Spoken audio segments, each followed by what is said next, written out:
welcome once again to Quick Trivia with Mike. It's that weekly game show right here on channel 955 where we test your knowledge of current events and some older history to see just how sharp you are on trivia. I'm your host and quizmaster, Mike Brever.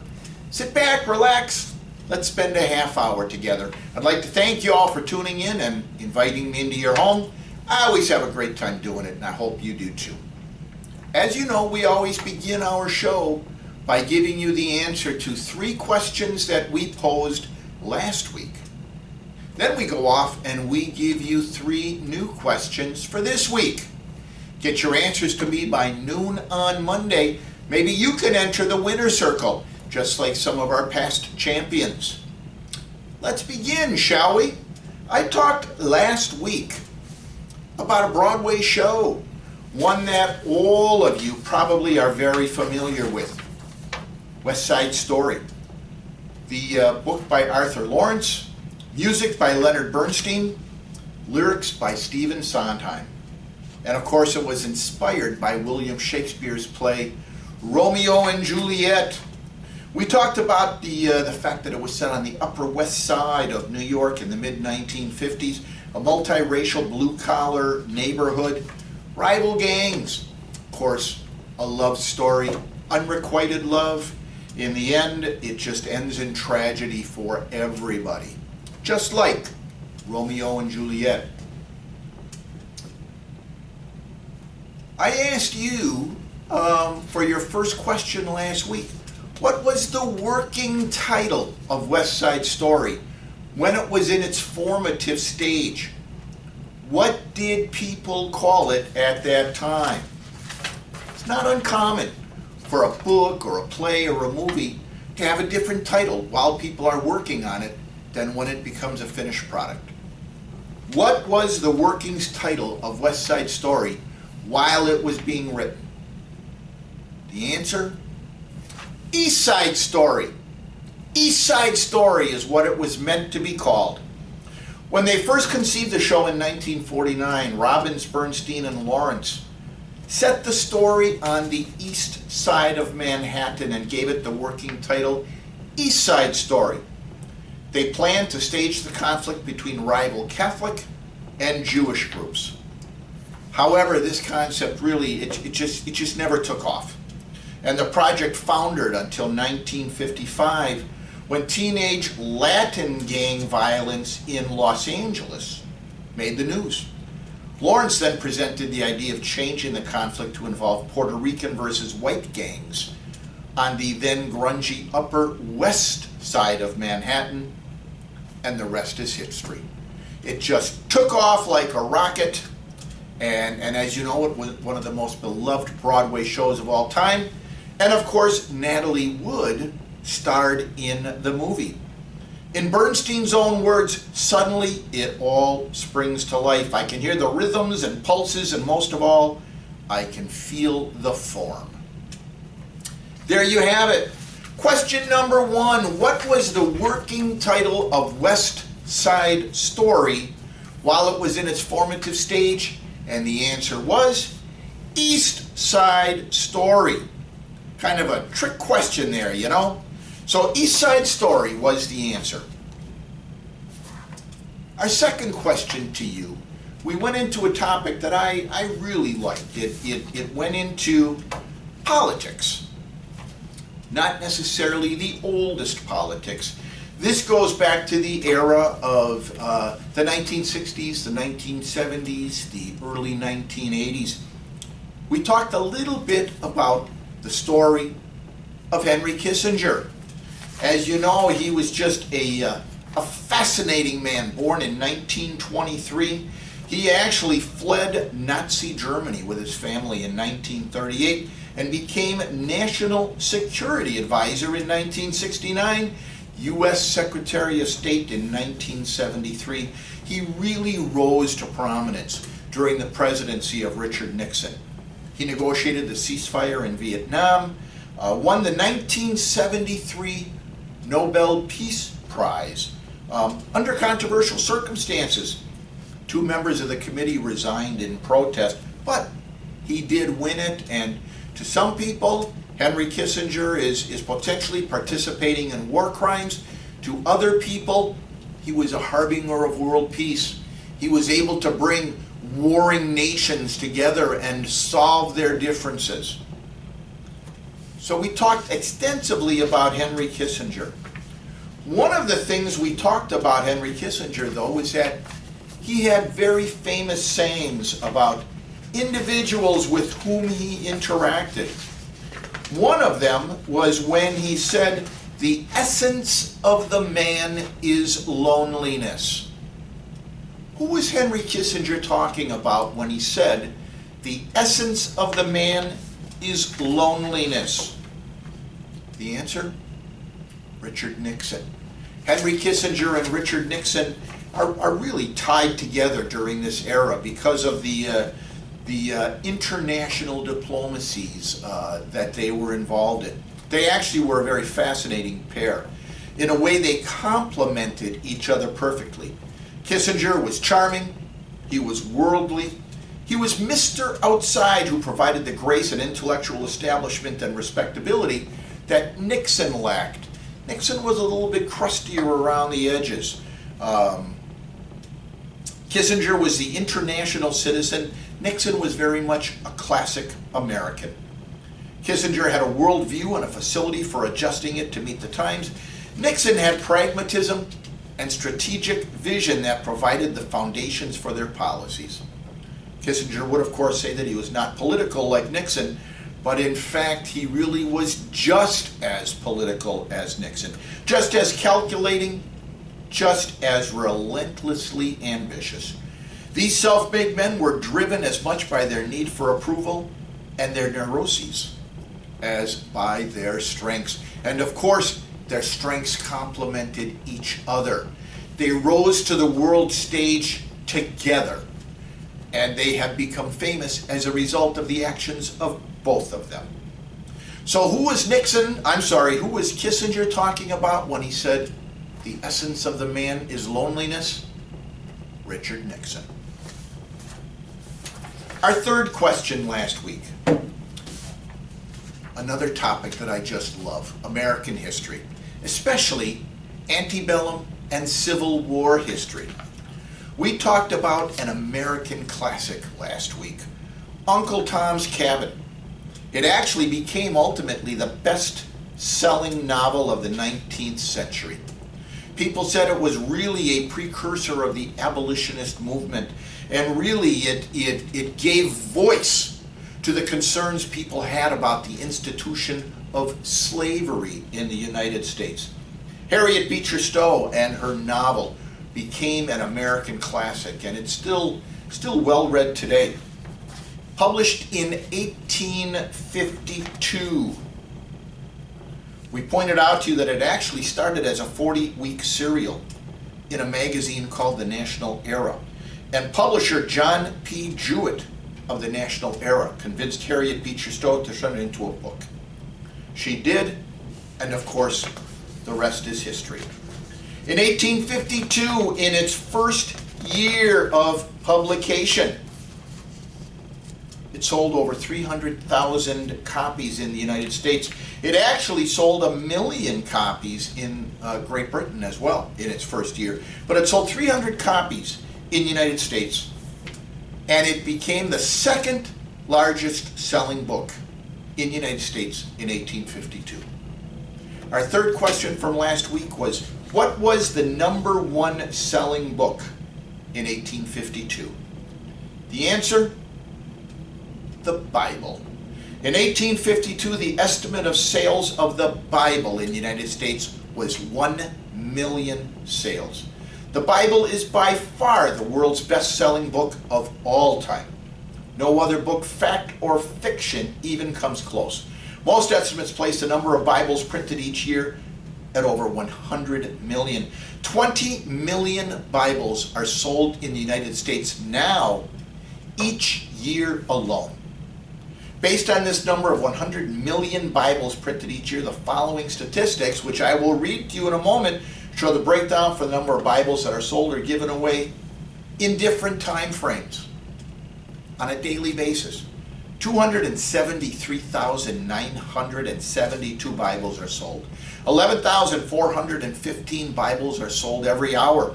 190 Bibles are sold a minute. 3 Bibles are sold every second. So the best-selling book of 1852, beating Harriet Beecher Stowe's very famous novel, Uncle Tom's Cabin, the Bible. So there you have it. Those are our 3 questions from last week. East Side Story, Richard Nixon, and the Bible. We had a lot of players last week that got all 3 of those correct. Kelvin Schrader, Alex Hill, and Sandra Meyer, and a returning player from weeks gone by, Teresa Sundberg, got all 3 questions right as well. As you know, we have a very fun tiebreaker here. Listen to the bumper music on the show. If you missed it at the beginning of the show, listen at the end. If you get that bumper music correct, you could enter the winner's circle for the week, in spite of the fact that other people tied you with as many of the original 3 questions correct. You now know that we had 4 people that got all 3 correct last week. What was the bumper music from last week? It was Blackbird, an interesting little song that was made famous by the Beatles. Blackbird singing in the dead of night, take these broken wings and learn to fly. Not many of you were able to get that right. The only person who got all 3 questions correct and correctly identified the bumper music, Teresa Sundberg. Welcome back to the winner's circle, Teresa. You are our champion for the week. And now, everybody, we're going to take a brief intermission. We'll come back with the second half of the show.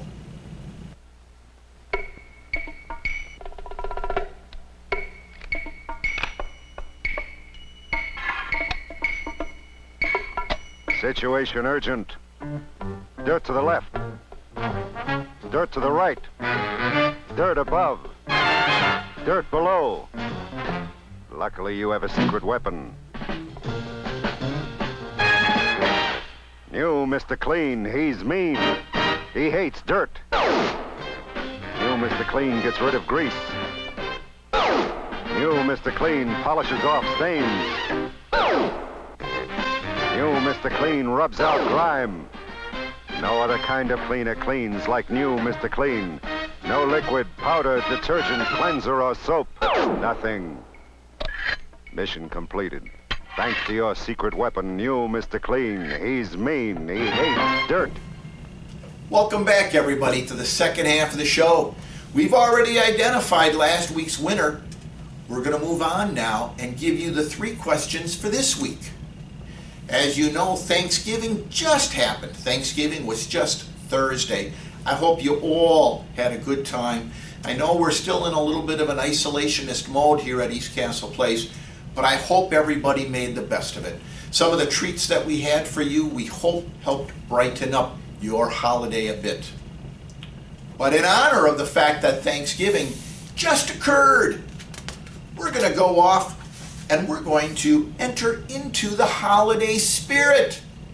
Our 3 questions this week are all going to be centered on holiday movie classics. I hope you enjoy them. Sporadically during the month of December, we're going to come out with these holiday questions, so I hope you really, really enjoy them. We're going to begin with one that really focuses on the Thanksgiving holiday that we all just enjoyed. Miracle on 34th Street.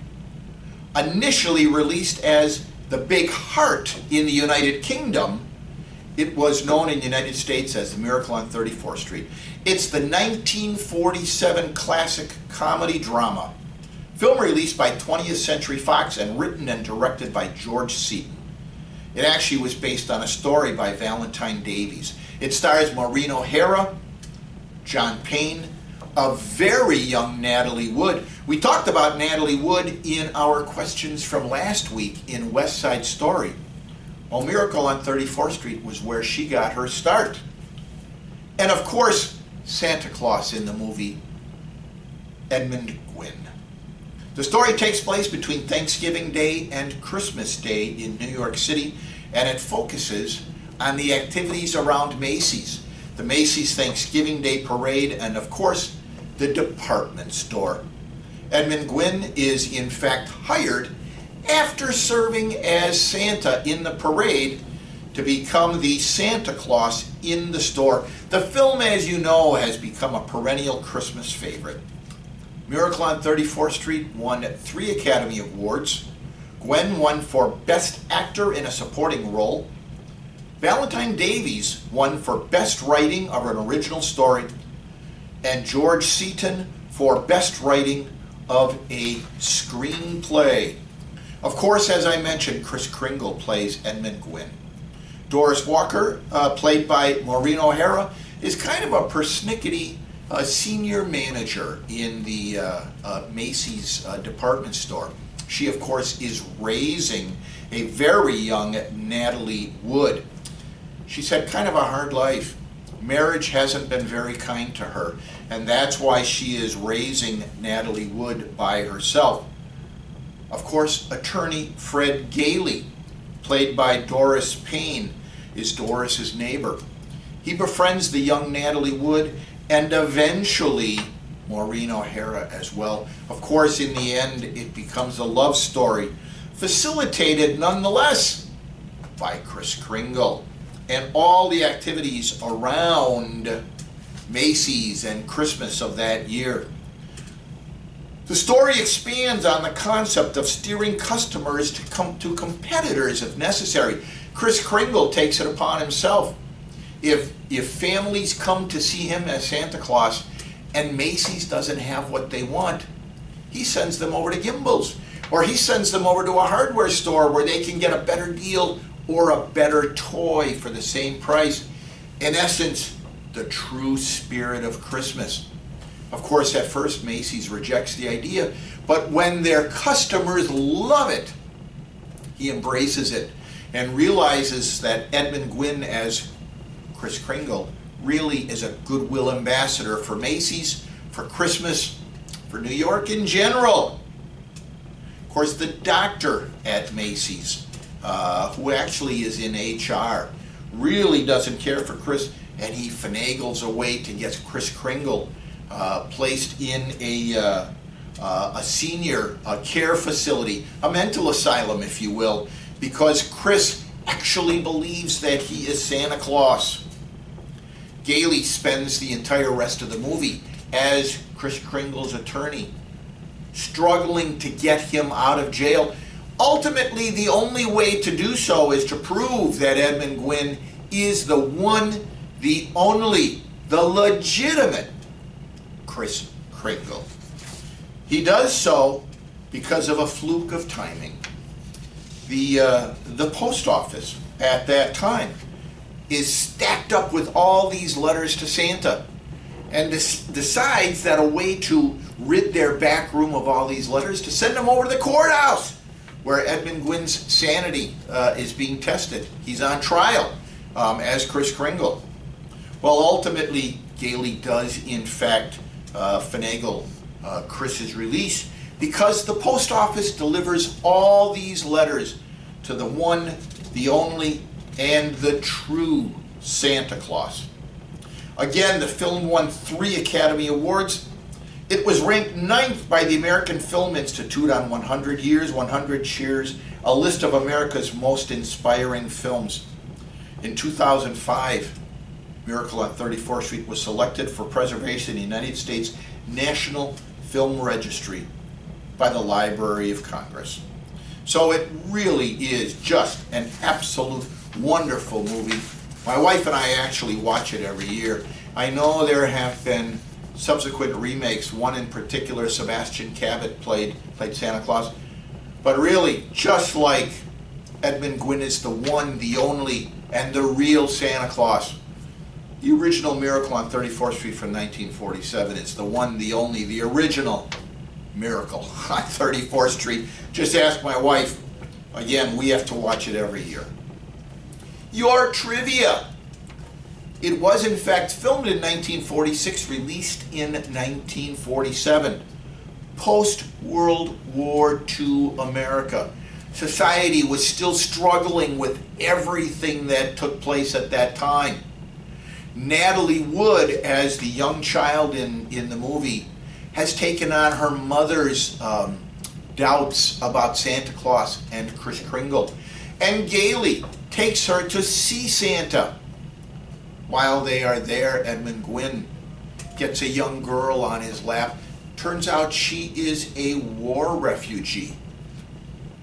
Someone from Holland. Maybe even someone from one of the German camps. Turns out the young girl doesn't speak any English at all. Natalie Wood becomes convinced that Edmund Gwynn is the real Kris Kringle because he can speak to this young girl in Dutch, and the girl lights up, just lights up, because Santa can talk to her. My question to you, what did Santa ask this young girl? And what did she respond? Which convinced Natalie Wood, because it was done in Dutch, convinced Natalie Wood that Kris Kringle was the real Santa Claus.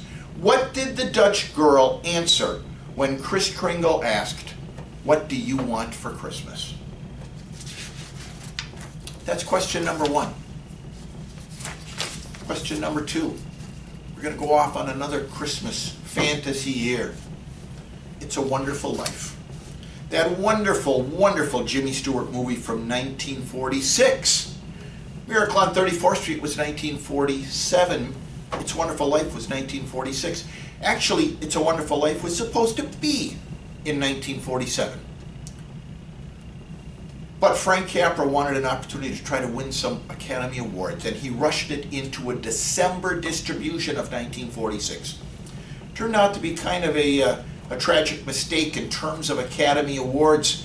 It was up against Time of Our Life, which really captured the imagination of America. Again, a post-World War II movie. It's a Wonderful Life, again, is a Christmas fantasy drama based on the short story and booklet The Greatest Gift, which Philip Van Doren Stern published in 1943.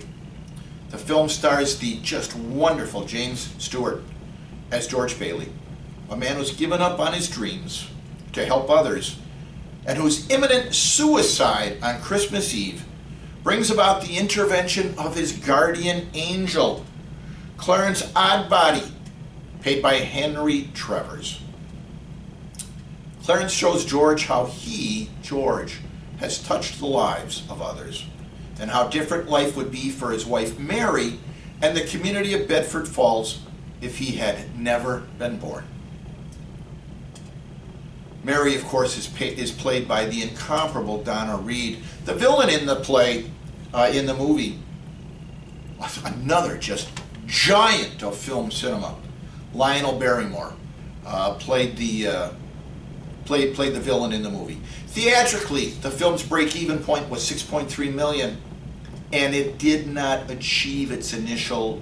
It did not achieve it in its initial release because of the disappointing sales. Capra was seen by some studios as having lost his ability to produce popular, financially successful films. Now, however, It's a Wonderful Life is considered one of the greatest films of all time. It was nominated for 5 Academy Awards, including Best Picture, and has been recognized by the American Film Institute as one of the 100 best films of all time.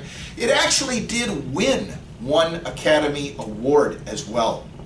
The Academy Award it earned was for the process it used to make snow. Before that time, snow typically was dried soap flakes. And Frank Capra and his production team came up with a new way to make the snow, which seemed a lot better. Now, as you know, the movie focuses on the relationship between George Bailey and his guardian angel, Clarence. Clarence is trying to earn his wings. And as a result of that, he takes George Bailey back through some monumental times in his life. The saving of his brother Harry from drowning. The saving of Mr. Gower from accidentally poisoning a child. Mr. Gower at that time was suffering from the distraught news that his son had been killed in the war.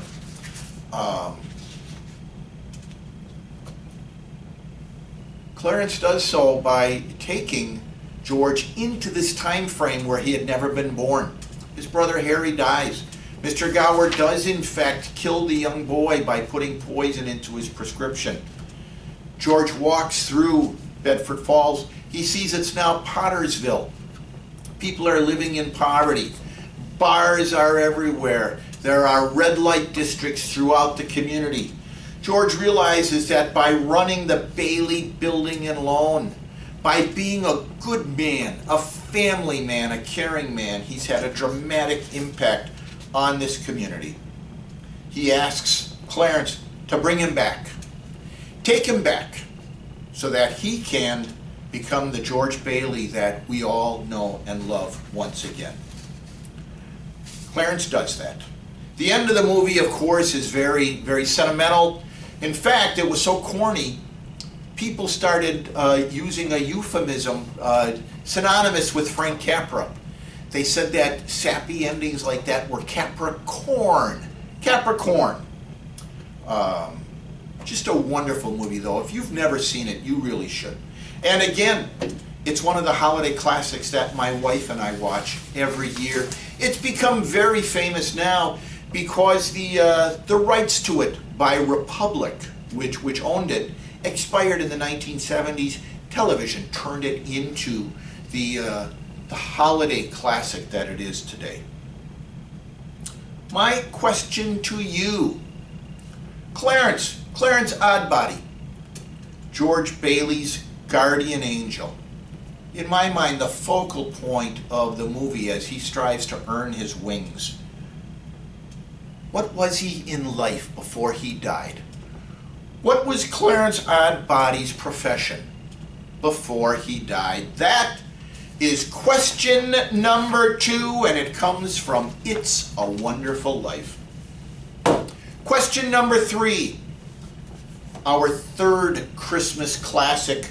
We're going to go into the Charles Dickens very famous book and multiple movies made about it, A Christmas Carol. A Christmas Carol in prose, being a ghost story of Christmas, the original title by Charles Dickens, more commonly known as A Christmas Carol.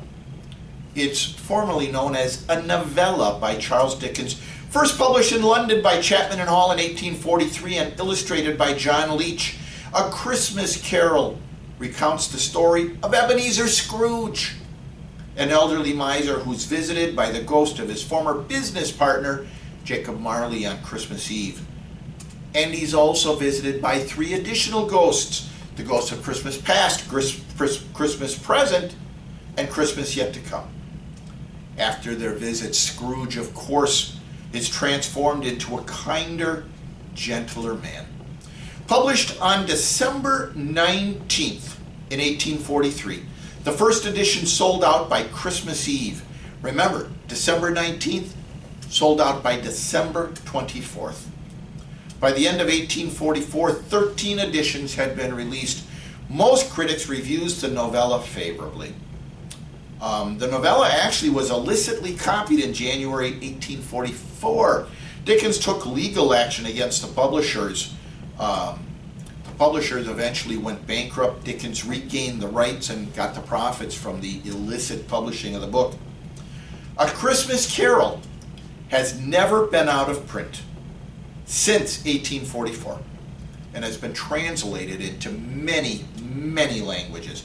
The story has been adapted many times for film, stage, opera, and other media.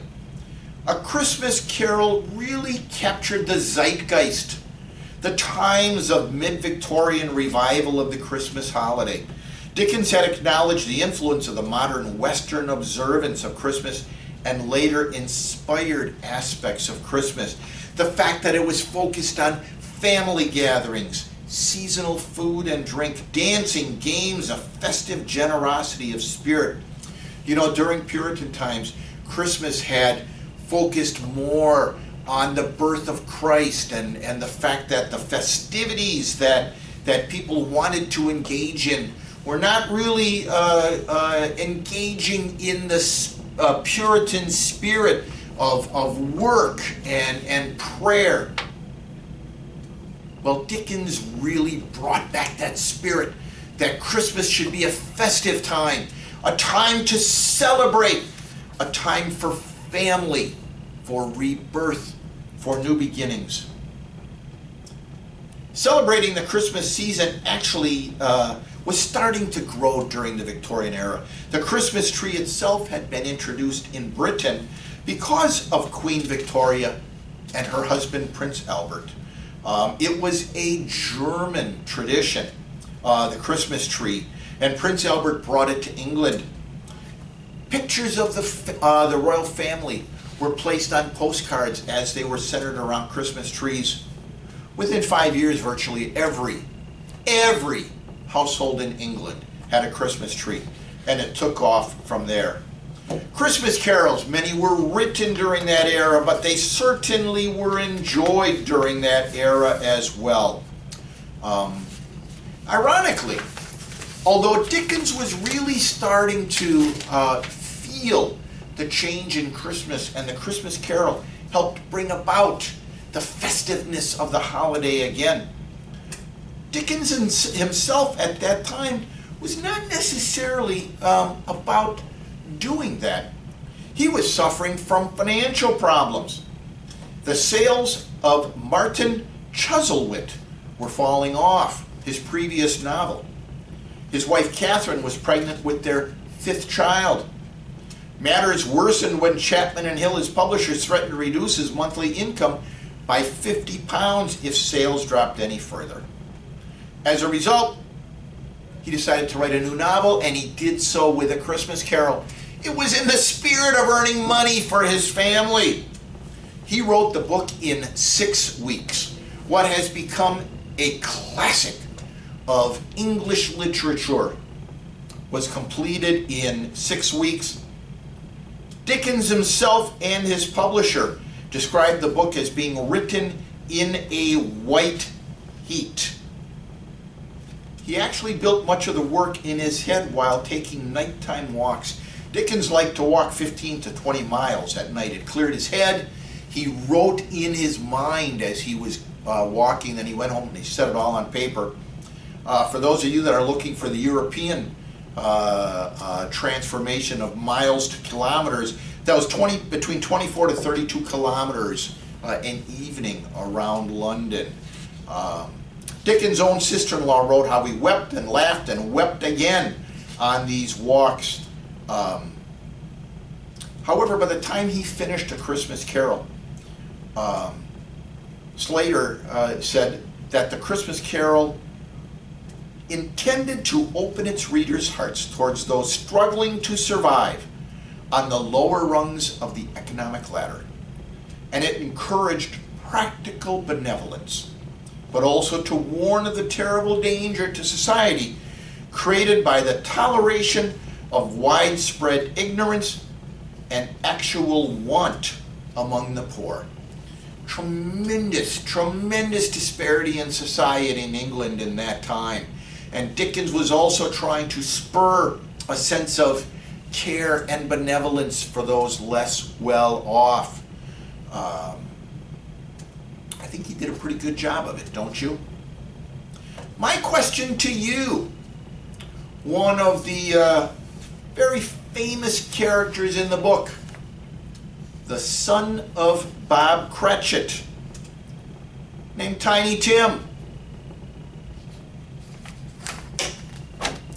What was Tiny Tim's name originally meant to be? It was not meant to be Tiny Tim. What was his name originally meant to be? That is question number 3. So as you can see, we're focusing a little bit on holiday traditions today. get into that spirit of the season. We've just gotten through Thanksgiving. Christmas is only a month away. Actually, depending upon when you're watching this, we're only 25 to 30 days away. Well, that's our show for this week. On behalf of all of us at ECTV Channel 955, I want to thank you all for inviting us into your homes this holiday season. We'll be with you every week, hopefully bringing you more fun and interesting questions. Get your answers to me again by Monday at noon. You can do so by email at mbrever@eastcastleplace.com. You can phone me at 963-8425. I know I gave you that phone number and the email way too fast. Call the front desk. They'll give you my email address or my phone number.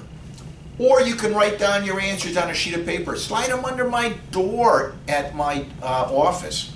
Or you can ask the receptionist to put it in my mailbox.